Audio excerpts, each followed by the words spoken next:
What's up? I'm Jett Reynolds. We're here at my house in Temecula, California, doing an interview with Whiskey Throttle today. So, it's been a long time since we've seen you on the track. When was the last time you raced?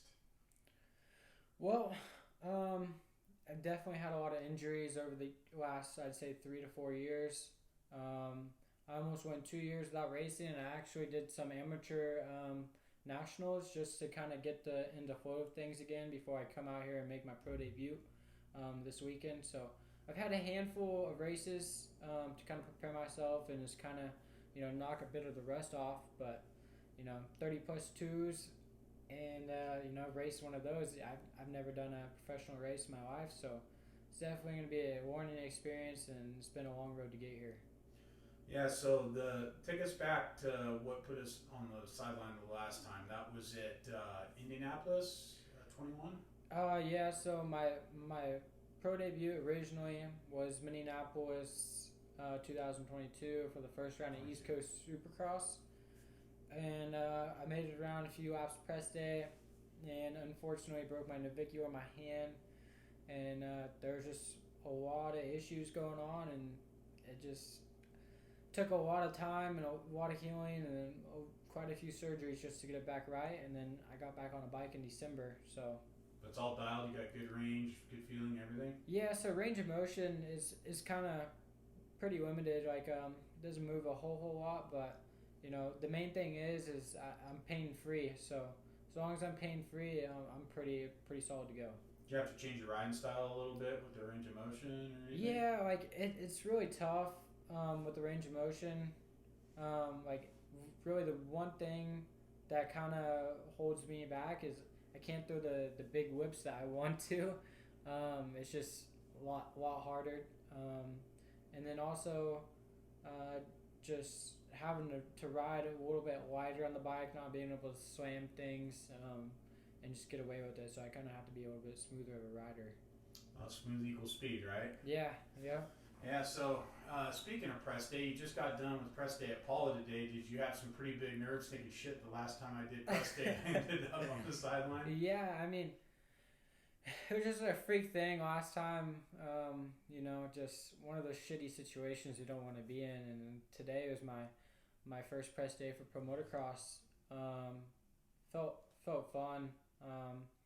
To get out there with all those factory guys and get to ride around and just really today was just all about cruising. I didn't want to go crazy at all. Just get through it and then save it for Saturday. Well, you got to remember now when you say all those factory guys, you mean all of us. You're one of those factory guys Yeah, now, yeah, brother. no, it's a crazy thing too. Is I'm one of the guys now, and as a little kid, you've kind of dreamt of this your whole life, and to finally be in that position is it's really hard to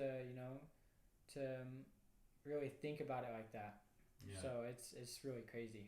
Yeah, you almost want to, like, wow, I can't believe I'm here, right? Yeah, pretty much. Yep. Yeah, so growing up as a kid, you grew up in Bakersfield, right? Yep. Grew up in Bakersfield.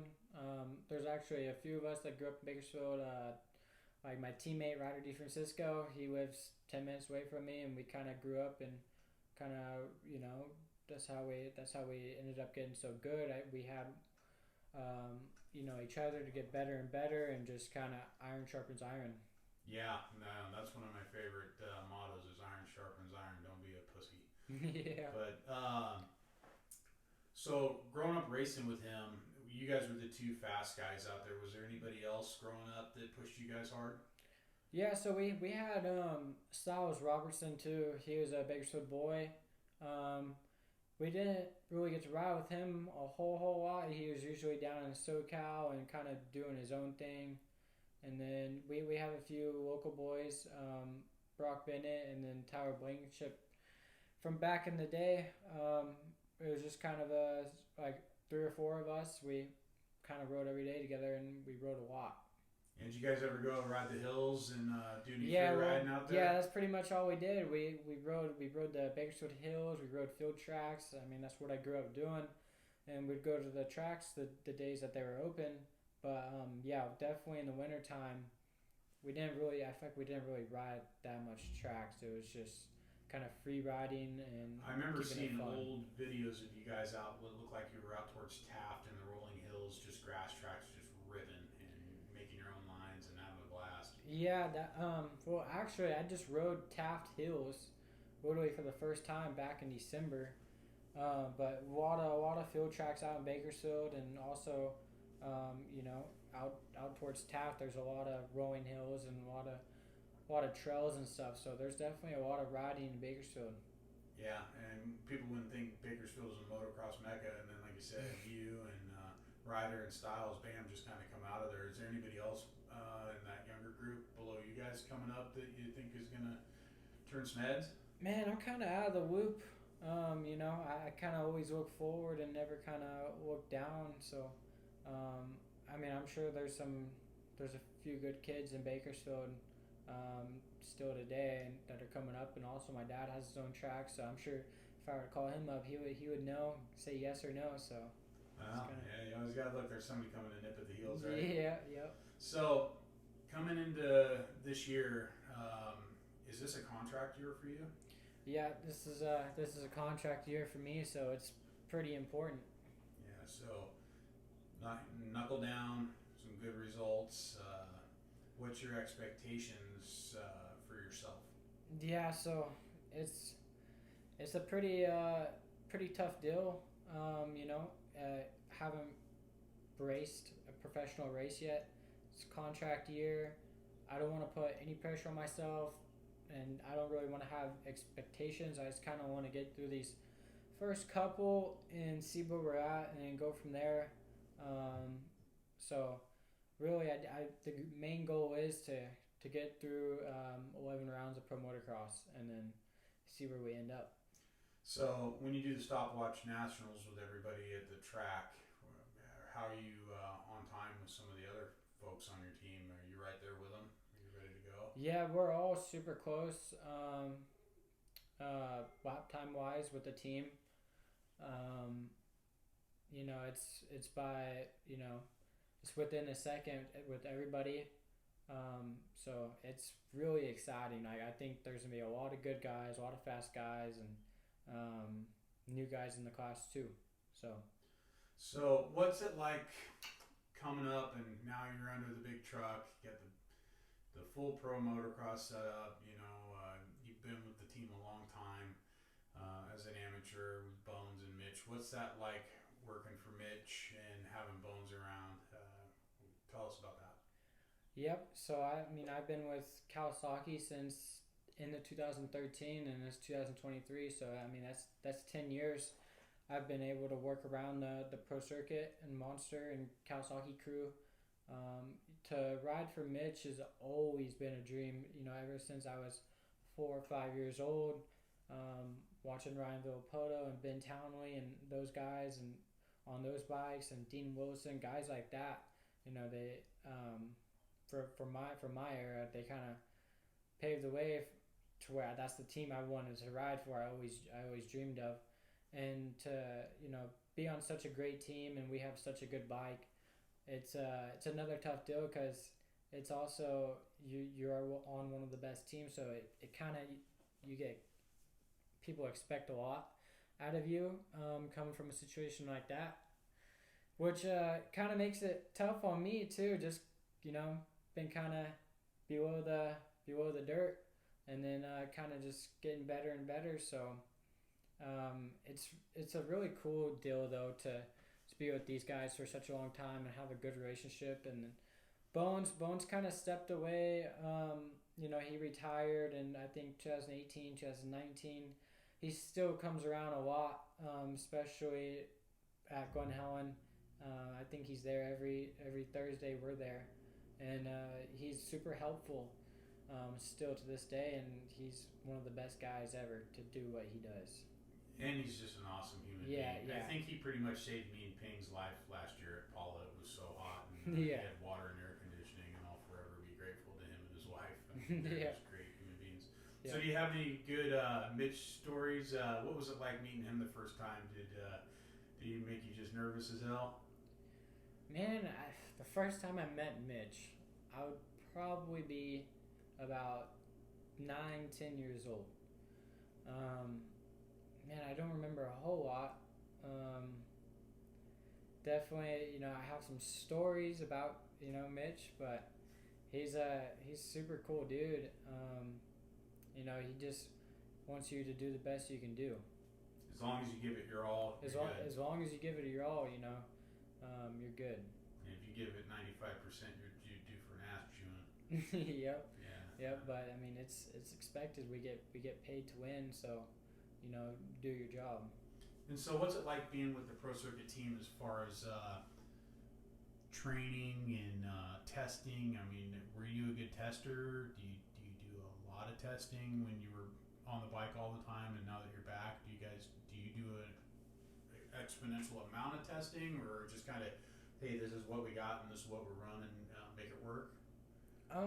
Yeah. So with the testing, they had Ivan Tedesco for a good amount of years, and he ended up leaving to Triumph just a couple months ago. So we have a pretty good setup on the bike. We've done a few tweaks within those couple months, and also Brock Tickle is the new test guy. So we pretty much, I don't really have too many complaints about the bike. I really haven't had to mess with it much. It's been nothing but good. So just little tweaks here and there, and it's been pretty awesome. So you had a chance to ride much Supercross on the 250 before you got hurt, or is that still kind of a green deal for you? Yeah. So I didn't really get to ride too much Supercross. I think I got like 2 months in, and then broke my pelvis actually before Minneapolis. I broke my pelvis, and then I had about 3 weeks on the bike, and then went to Minneapolis and I got hurt. So yeah. Okay, so yeah, it's more of an outdoor specialist, but this is kind of good. I mean, coming back off that big of an injury, getting into the outdoor flow, what you're used to and what you're comfortable is probably registering well with you, right? Yeah, all last year I pretty much sat on a couch and really wasn't able to do much riding at all. So it was really tough, and then to sit out another season of Supercross was kind of a major, like damn. So when you're off and you're recovering, what are the expectations with the team? Because I've always kind of wondered that. Like, do you have to go around the shop much, or is it just kind of, hey, when the doctor releases you, come on back and we'll start training? And there's a big gap in between, your day-to-day activities when you're healthy and you're going to the test track all the time and going to the shop, and then hey, you're hurt. Do you have obligations of going over there to meetings, stuff like that? How does that all work? Yeah, so usually like on my downtime, training doesn't really stop at all. I do what I can with what type of injury I have. I kind of do everything I can, and it gives me more free time to go to the shop.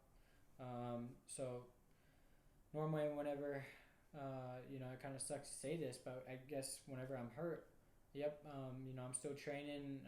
I go hang out at the shop, every now and then, and kind of check in on things, and then, especially when it's getting close to get on a bike, I'm kind of, bugging Mitch, like, hey, it's getting close, so yeah. Yeah, and it's got to feel good to just be around the bike and see the guys and see the team, because sitting at home would drive you nuts. I've been there myself, and it's just like, God, I just want to go back to work. I just want to push a broom. I want to do something. Yeah, it's super tough too, because you definitely, like, I have a lot of doubters, and it's like you're sitting on a couch, you can do nothing about it, so it's kind of irritating in a way, but at the same time, like, my time will come, so it's getting real soon. When you got those doubters, it's just like a little ember smoldering, and then all of a sudden you get a gulp of air and you got an inferno. So maybe this is your inferno coming into the outdoor nationals. And so, how old are you now? I'm 19. I want to know, kind of like, with all the injuries at 19 years old. I mean, most guys who are 19 years old don't have a clue about anything in life, and here you are, a professional motocross racer. You've had a goal your entire life since you're a little kid.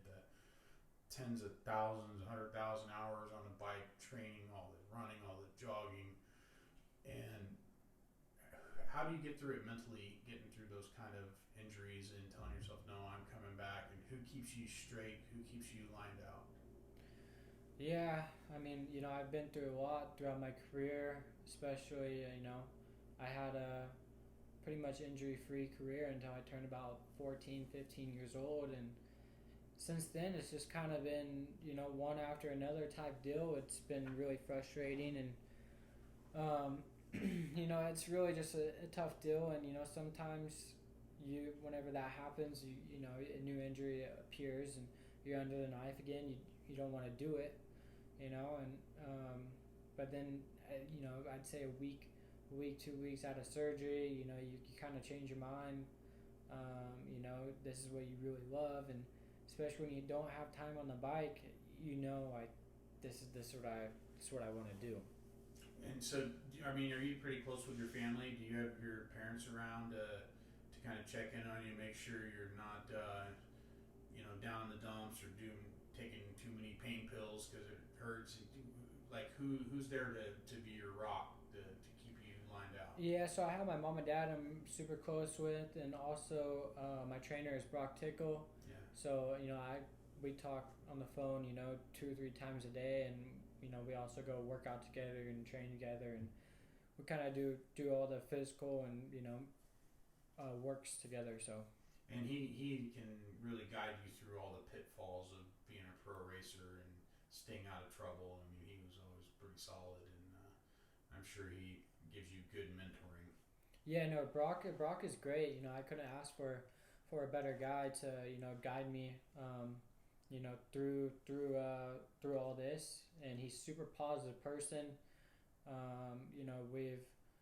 We've definitely been through a lot, since I've been working with him for about almost 2 years now. So probably the roughest 2 years of my career, and he's seen me at my lowest of the lows. So we've been just progressing, getting better, and I think he sees it. And also I feel it, and it's also a good feeling just to get to this point where we're at right now. It's definitely an exciting time in my life, that's for sure. I'm still 19 years old, so I could really have a long ways to go in this career. So yeah, I mean, the way you guys are going, there's going to be guys who are racing up to 35, 36, 37 years old. It's insane. Like, we thought Reed was an anomaly, and now, up until Eli unfortunately got hurt, he's in his early 30s and he's still got a full head of steam. So that's got to be kind of positive, for you guys with your training and nutrition and just the development of the athlete, right? You guys, just careers aren't shutting down at 26, 27 years old anymore. Yeah, so I feel like the sport, everyone's kind of getting older, and they're still continuing to have the best years of their life on the dirt bike and performing super well. I think a lot of people, like say Ricky Carmichael, I think he retired at 26 years of age, and it's crazy. He won a lot of championships. He had nothing else to race for, but I think he was burnt out, and that would just be crazy to me. I'd be 7 years away from retirement, and I can't see that happening anytime soon. Yeah, that'd be a tough mental pill to swallow. So when you're out there, a lot of these new guys, younger kids your age, they're buddy with each other. Like Joe and that other Jett guy. I don't know if you heard of him, but yeah,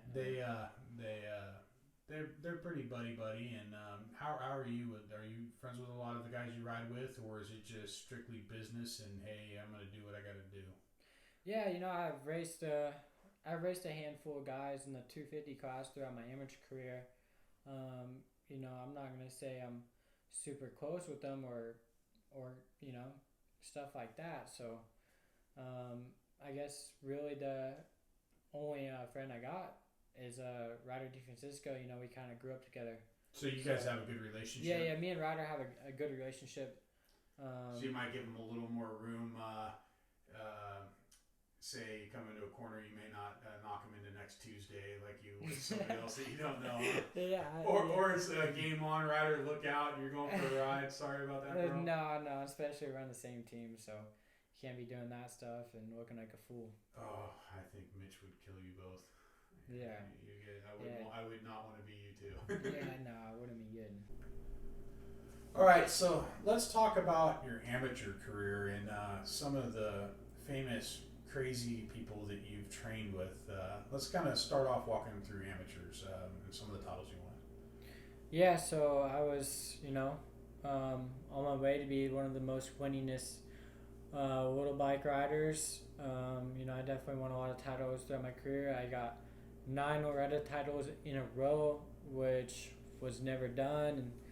And definitely had high hopes as an amateur, and signed my deal with Poster at Kawasaki. And along the way, I got to work with some pretty awesome people. I got to work with Jeff Ward, Wardy, good dude, such a gnarly guy, warrior. He's still an animal on a bicycle, and definitely be ready for those 30 plus twos when you're working for him. Dude, when I lived in Newport Beach, you'd see him riding his bike coming up from Crystal Cove up that grade. I wouldn't ride that on an e-bike if it paid me, and that's probably why I'm a fat boy, but it doesn't matter. But that guy's he's got to be in his late 50s now, and he's just a freaking animal. He plays those, what's that app for bike riding? The Strava. Yeah. You see the Strava things he posts, and it's like, oh, I did 63 miles today, and like I'd be in intensive care. Yeah, I think the year I was working with him, he had like 300 and something days in a row on a bicycle. And I think he's I want to say 61, 62 now. So the guy, he's freaking an animal. Yeah, he had to take a nap for a while. I think he had a heart surgery recently. Yeah, I was just talking to him about that recently. He's doing good now, so it's good he's probably doing Ironmans in his wheelchair. No, I think he's back to racing bicycles. So no kidding. Yeah. Do you ever reach out to guys like that? I mean, you spend that much time with them and doing that much training. There obviously some of that mentorship's got to rub off. Do you ever keep those channels open to where you can call them and say, hey, I'm thinking this or I'm feeling this? What would you do? Do you guys have that kind of relationship or with any of those guys that you used to train with? Yeah, so really my only on the bike trainer was Jeff Ward, and me and him have a great relationship. He'll text me here and there, and I'll text him on some things. And also my first my gym trainer, Kellen Overall from Bakersfield, a super awesome dude, like just absolutely wanting the best for me, and also doing everything he can to give me the best fitness he can. And then I'm working with Brock Tickle, and Brock Tickle is great. He's my right hand man of what do I do in situations, and we definitely have a lot of talks about things. Yeah. So when you were training with Wardy, did he emphasize on how to stick the leg out when you're jumping down into a corner? Like, the Wardy swag? Was that a requirement? No, it really wasn't about style. It was about getting the motos done and make sure you get your cardio in. So. Yeah, we just did a shoot with him down at Blackmore Ranch not too long ago on one of his old Cowie Championships bikes. I saw that video. Yeah. And he hadn't been on a bike in 10 years, and he's just taking off like it's no big deal. And I'm like, damn, dude, that guy would have smoked me on my brand new 500. He hasn't been on a bike in 10 years. That dude's good. No, it's hard to lose. You can't really lose skill. Yeah, once you just got to knock the rust off every once in a while. Yeah. But he was smiling from ear to ear for 3 days after that. Man, I wonder if I could do it again. Wearing his old school whole setup and stuff. Yeah. So we're coming into Paula on Saturday, and press day is done. What do you do now? What do you ignore your friends? Get it the hell out of my house. Leave me alone. Do you kind of get centered for Saturday, or walk us through what you're thinking? Yeah, so I mean, all the training is done. It's Thursday afternoon. We just got done riding press a couple hours ago, so pretty much it's pretty chill from here on out. Tomorrow I might go out to the track and watch amateur day, just look at lines and see what other kids do. So really just pretty mellow from here on out until we get to race day, and just try and maintain throughout the races. So do they give you advice on, hey, for your first national on your race day, you're going to want to do this? Because I know one of the big things is, especially with the Supercross Futures, is getting used to the timing of the day, right? And how quick it comes at you compared to the amateurs, right? Yeah, so the timing, for the pro motocross, everything's on schedule, everything's timed. You get on your bike at this time, you go out to the track, your sight laps at a certain time. So yeah, I haven't been able to experience that, but I have Brock Tickle on my corner. He's a longtime pro, so it comes in handy. So you're gonna have him there in your corner Saturday morning. All right, you need to do this now. You need to eat now. You need to drink now. You need to get suited up now. Hey, you need some stretching time, stuff like that. You a big stretcher guy? Yeah, so we stretch in the gym. We'll go do hot yoga.